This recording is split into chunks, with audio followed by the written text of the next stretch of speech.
Hello friends, good evening. Welcome back to this video. This is Chris Nagvansi. Today I have decided to read for you and I have taken book You Can Win, which is my favorite. See, there are 13 chapters given in this book, so it will take 13 days, but I will upload the video on every Monday. I will read one chapter and it will be uploaded on Monday. So it will take 13 Monday. Okay, so let's get started. You Can Win, a step-by-step tool for top achievers, written by Shiv Khera. Winners don't do different things, they do things differently. It's his trademark. Let's know something about Mr. Shiv Khera. Mr. Shiv Khera is the founder of Qualify Learning System USA, an author, educator, business consultant, and a successful entrepreneur. He is a must-sought-after speaker. He inspires and encourages people, making them realize their true potential. He has taken his dynamic personal message to opposite side of the globe, from the US to Singapore. His 30 years of research understanding experience have helped people on the path of personal growth and fulfillment. Mr. Shiv Khera is the author of 17 books, including the international bestseller You Can Win, which has sold over 3.8 million copies in 21 languages. His other books are creating new records. His clients include Lufthansa, IBM, HP, Citigroup, HSBC, Canon, Nestle, Philips, Mercedes-Benz, Johnson & Johnson, and many more. Tens of thousands of people have benefited from his dynamic workshops internationally in over 17 countries, and millions have heard him as a keynote speaker. He has appeared on numerous radio and television shows. He has been recognized by the Roundtable Foundation and honored by Rotary International and the Lions International. His trademark is winners don't do different things, they do things differently. Preface. Success does not mean an absence of problems, it is overcoming problem. Success is not measured by how high we go up in life, but how many times we bounce back when we fall down. Have you ever wondered why some people are more successful than others? It is no secret. They simply think and act more effectively. They have mastered the principle of success. Positive behavior comes effortlessly to them because they have internalized the success principle. Successful people accept responsibility and hold themselves accountable for their action and decision. This book can empower you to achieve your goals and live a meaningful life. You might have heard of the power of positive thinking, but have you ever heard of the power of negative thinking? Power of positive thinking empowers you with a willpower to succeed. Power of negative thinking empowers you with one power to fail. What kind of book is this? In one sense, this book is a construction manual. It describes the tools you will need for success and offers blueprints to help you build a successful and rewarding life. In a second sense, it is a cookbook. It lists the ingredient, the principle you will need to follow to become successful and gives you the recipe for mixing them in the correct proportions. But above all, this is a guidebook, a step-by-step how-to book that will take you from dreaming about success to unlocking your potential for success. How to read this book? This book will empower you with time-tested principle, which if applied properly can help you to achieve lifetime success. But the concept in this book cannot be absorbed by casual browsing or by gulping the whole book down in one reading. It should be read slowly and carefully, one chapter at a time. Don't move on to the next chapter until you are sure you understand every concept in the previous chapter. Use this as a workbook. Write marginal notes to yourself. Use a highlighter as you read and mark those words or sentences or paragraphs that seem vital or especially applicable to you. As you read, discuss the concept in each chapter with your spouse or partner, with a close friend. A second and hopefully frank opinion from someone who knows your strengths and weaknesses can be especially helpful. Start an action plan. One of the purpose of this book is to help you create an action plan for the rest of your life. If you have never created an action plan, it defines three things: what you want to achieve, how you expect to achieve it, target date to achieve it. As you read this book, keep a notebook handy divided into three sections: your goals, the stage in which you plan to reach them, and your timetable for success. By the time you finish reading this book, your notebook will be the foundation on which you can build your new life.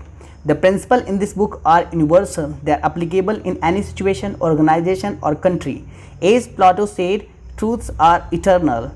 Throughout the book, I've used masculine gender only for the purpose of easy in writing. The principle applied to both genders are based on the premise that most people fail not because of lack of ability or intelligence, but because of lack of desire, direction, dedication, discipline.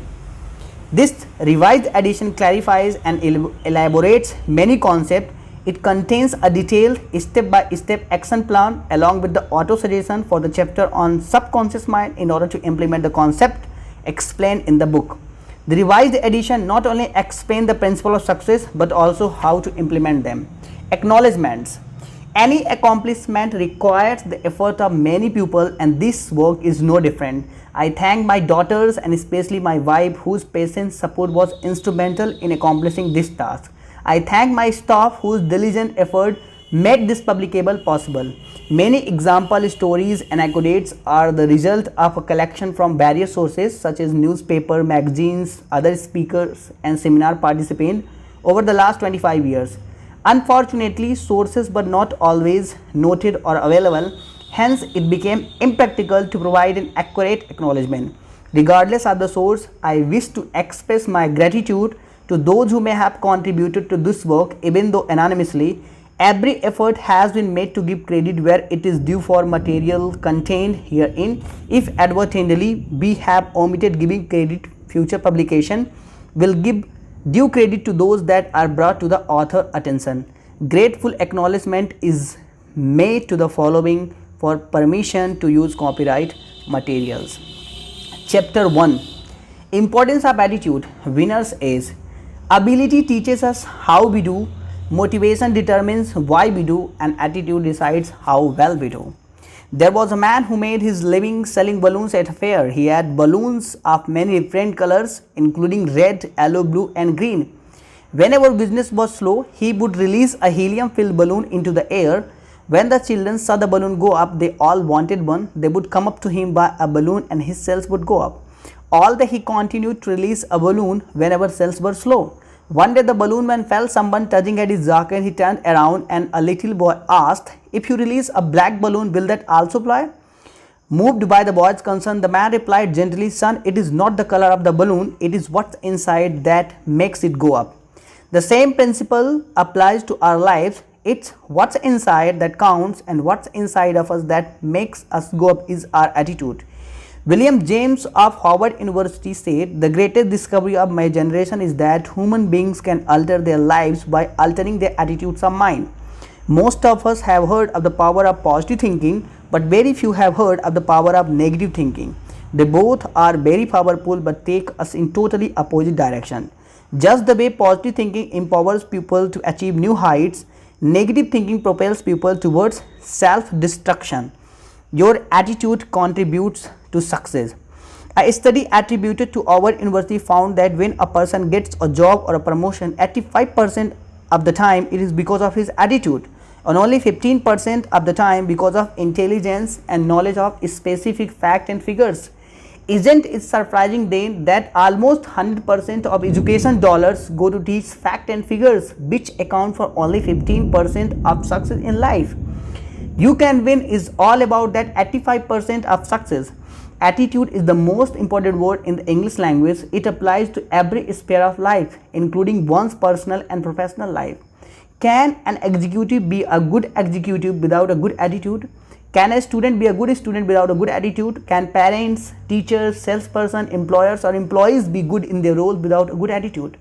The foundation of success, regardless of your chosen field, is attitude. If attitude is such a critical factor in success, shouldn't we examine our attitude towards life and ask how our attitude will affect our lives? Acres of diamond. Hafiz was a farmer in Africa who was happy and content. He was happy because he was content. He was content because he was happy. One day a wise man came and told him about the glory of diamonds and the power that goes along with them. The wise man said, "If you had a diamond the size of your thumb, you could buy your own city. If you had a diamond the size of your fist, you could probably buy your own country." And then the wise man left. That night Hafiz couldn't sleep. He was unhappy and he was discontented. He was unhappy because he was discontented, and discontented because he was unhappy. The next morning Hafiz made arrangement to sell his farm took care of his family, went off in search of diamonds. He looked all over Africa and couldn't find any. He looked all through Europe and couldn't find any. By the time he got to Spain, he was emotionally, physically, and financially broke. He was so disheartened that he threw himself into the Barcelona river and committed suicide. Back home, the person who had bought his farm was watering the camels at the stream that ran through the farm. Across the stream, the rays of the morning sun hit a stone and made it sparkle like a rainbow. He thought the stone would look good in his living room. He picked up the stone and put it on his mantelpiece. That afternoon, the wise man came and saw the stone sparkling. He asked his piece back. The new owner said, "No, why do you ask?" The wise man said, "Because that is a diamond. I recognize one when I see one." The man said, "No, that is just a stone I picked up from the stream. Come, I'll show you, there are many more." They went and picked some samples and sent them for analysis. Sure enough, the stones were diamond. They found that the farm was indeed covered with acres and acres of diamond. What is the moral of this story? There are many morals. When our attitude is right, we realize that we are all walking on acres of diamonds. Opportunities are always under feet. We don't have to go anywhere. When we don't know how to recognize opportunity, it could slap us on our face and we would still not be able to recognize it. All we need to do is to learn to recognize opportunities. People who don't know how to recognize opportunities complain of noise when they knock. Lost opportunities are easily recognized when they are leaving rather than where they are coming. An opportunity only knocks once. The next one may be better or worse, but never the same one. That is why it is so crucial to make the right decision at the right time. A right decision at the wrong time becomes a wrong decision. The grass on the other side always looks greener. There are two dimensions to the greener grass. It may be possible that other farmer is taking better care of his grass and it is actually greener. Most of the time, however, it is only an illusion. Many times in life, while chasing an illusion, we lose out the opportunities right under our feet. While we are eyeing the grass on the other side, there are others who are eyeing the grass on our side. They would be happy to trade place with us. David and Goliath. We all know the biblical story of David and Goliath. Goliath was a giant of a man. He struck fear in everyone's heart. One day, a 17-year-old shepherd boy came to visit his brothers and asked, "Why don't you fight the giant?" The brothers were terrified of Goliath and replied, "Don't you see he is too big to hit?" But David said, "No, he is not too big to hit. He is too big to miss." The rest is history. We all know what happened. David killed the giant with the slingshot. Same giant, different perception. Our attitude determines how we look at a setback. To a positive thinker, a setback can be a stepping stone to success. To a negative thinker, it can be a stumbling block. Great thinkers and philosophers feel and believe that every problem comes with an equal or greater opportunity for success. The importance of attitude to organization. Have you ever wondered why some individuals, organizations, or countries are more successful than others? It is not a secret. They simply think, act more effectively. They do so by investing in their most valuable asset, people. I have spoken to executives in major organizations internationally and asked them a question. If you had a magic wand and there was one thing you could change that would make you productive, what would it be? Their answer were anonymous. They said they would like to change their people's attitude. With better attitude, people would be better team player, cut down on waste, quality and bottom line would go up. In general, their company would be a great place to work in. Experience has shown that human resources are the most valuable asset. People are more valuable than capital or equipment. Unfortunately, human resources are also the most wastage of resources. People can be your biggest asset or your biggest liability. Total quality people. Having attended a number of training programs such as customer service, selling skill, strategic planning, I have come to the conclusion that most of these great programs with one major challenge, none of them will work unless they have the right foundation, and the right foundation is TQP. What is TQP? TQP is Total quality people, they are people with character, integrity, good values and positive attitudes. Don't get me wrong, you do need these programs, but they will only work when you have the right foundation. Total quality people, for example, some customer service programs teach participants to say please and thank you, smile and shake hands. How long can a person smile if he doesn't have desire to serve? Besides, people can always see through a fake smile. When the smile is not sincere, it is irritating. The point is there has to be substance over form, not just form over substance. Without a doubt, people who serve customers should say please and thank you, smile, so forth. These things are important, but keep in mind that they come a lot easier when accompanied by a desire to serve. Someone once approached Blaise Pascal, the famous French philosopher, and said, "If I had your brains, I would be a better person." Pascal replied, "Be a better person, you will have my brains." Great organizations are not measured by wages and working conditions, they are measured by feelings, attitudes, and relationships. When employees say, "I can do this," they are really saying one of two things. Either they are saying, "I don't know how to do it," or "I don't want to do it."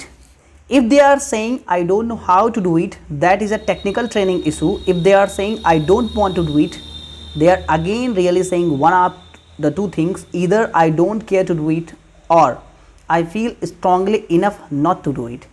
The first one is an attitude issue, they don't care. The second one is a value issue, they don't believe they should do it. We find a greater percentage of challenges all over the world fall into these two categories. Attitude is the foundation to success. The greater the success, the stronger the foundation. The Calgary Tower stands at 190.8 meters. The total weight of the tower is 10,884 tons, of which 6,349 tons are below ground, approximately 60%. This shows that the tallest and the greatest buildings have the strongest foundation. Just like a great foundation stands on a strong foundation, so does success, and the foundation of success is attitude. A holistic approach. I believe in a holistic approach. We are not just arms, legs, eyes and ears, a heart and a brain, but a complete human being. The whole person goes to work and the whole person comes home. Behaviors don't change. People who are honest at work are honest at work. People who are dishonest at home are dishonest at work. We take family problems to work and work problems to the family. What happens when we take family problems to work? Our stress level goes up, our productivity comes down. Similarly, our work problems to have an impact not only our families but on every aspect of our lives. Personal, professional and social problems are strongly interconnected and impact each other. Factors that determine our success. Let me ask you, are we born with attitudes or do we develop them as we mature? What are the factors that form our attitude? Can attitude be changed? Most of our attitude were shaped during our formative years. While we were born with tendencies towards temperaments, there are three factors that largely determine our attitude formation. These are the triple E's of attitude: environment, experience, education. Let's evaluate each of these factors individually. Environment. Environment consists of the following. Home environment. Positive or negative influence start rubbing off on all family members. School environment. Peer pressure. Work environment. Supportive or overcritical environment. Social environment. Media, television, newspaper, magazines, radio, movies, etc. What is socially acceptable or unacceptable start influencing our attitude. Economic environment. Abject poverty. Can you teach values on an empty stomach? Religious environment. Many times either interpretation or misinterpretation of religion makes people fatalistic. Political environment. All these environments create a culture. Every place, be it a home, organization or a country, has a culture or lack of it. Even lack of it is a culture. For example, if you go to a shop, you find the salesperson rude, the supervisor, manager polite, the owner polite. You go to another shop, you find the salesperson rude, supervisor rude, manager rude, the owner rude. There is a culture running. Similarly, if you go to a home, you find the kids are courteous, so are the parents. Even the help is polite. You go to another home, you find the kids are fighting like cats and dogs, so are the parents. Even the help is rude. There is another culture running. Culture in any place always goes top bottom, never bottom up. In countries where there is a political uncertainty, people stop thinking long term, they start thinking short term.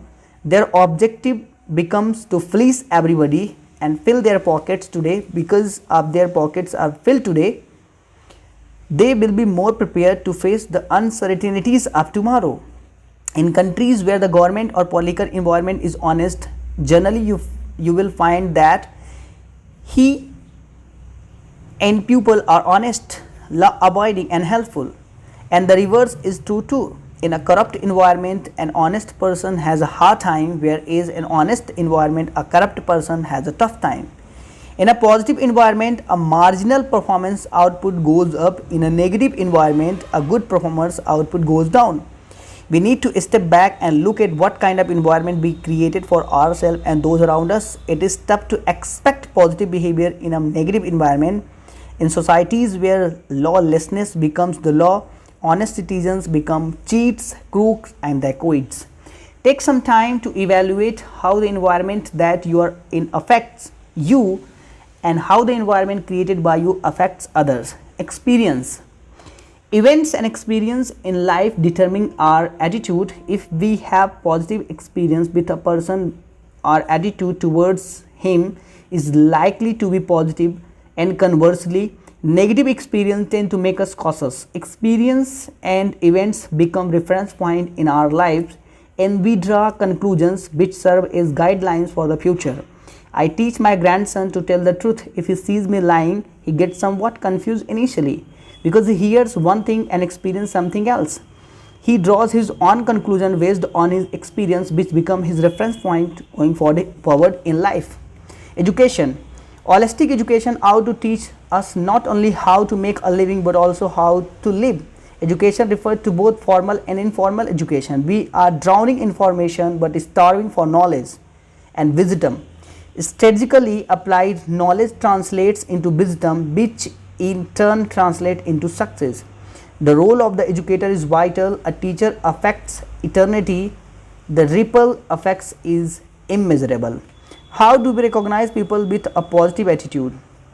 Just as the absence of ill health doesn't equal good health, similarly the absence of negativity doesn't equal a positive person. People with positive attitude have certain personality traits that are easy to recognize.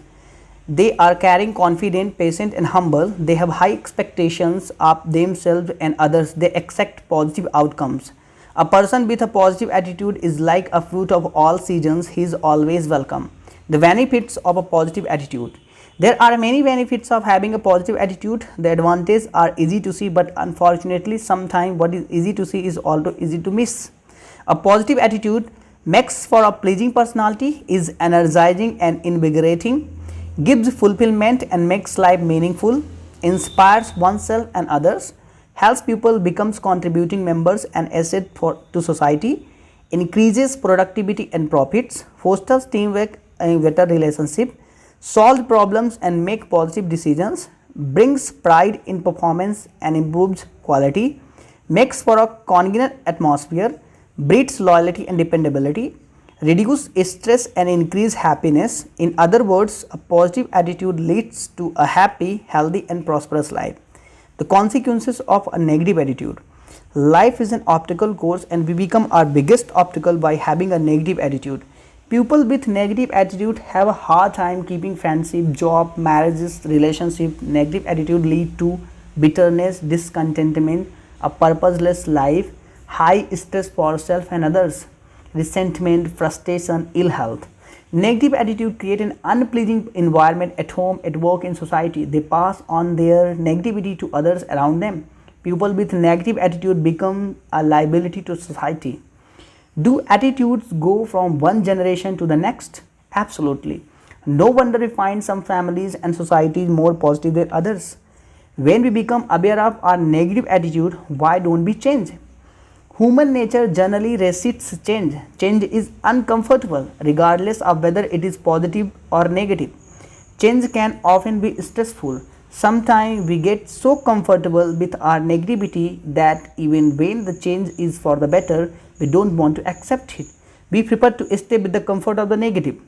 Charles Dickens wrote about a prisoner who was locked up for many years in dungeon. After serving his sentence, he got his freedom. He was brought out from his cell into the bright daylight of the open world.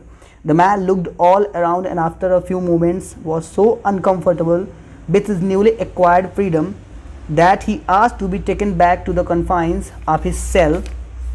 To him, the dungeon, the chains, and the darkness were more familiar, secure, comfortable than accepting the change of the freedom and an open world. Many modern days prisoners do the same things. The stress of having to cope in an unfamiliar world are so great that they purposely commit another crime in order to be sent back to the prison where though their stress, their freedom is restricted. They have fewer decisions to make. If your attitude is negative, your life is restricted. Your success at work will be limited. You will have fewer friends. You will not enjoy life to its fullest. In the next chapter, I'll share with you my thoughts how you can build a positive attitude. Building a positive attitude will take a lot of hard work and commitment, but would be tremendously rewarding in every area of your life. So friends, today I have completed one chapter of You Can Win book, and I hope you have enjoyed listening. Thank you so much. We will meet on next Monday with next chapter.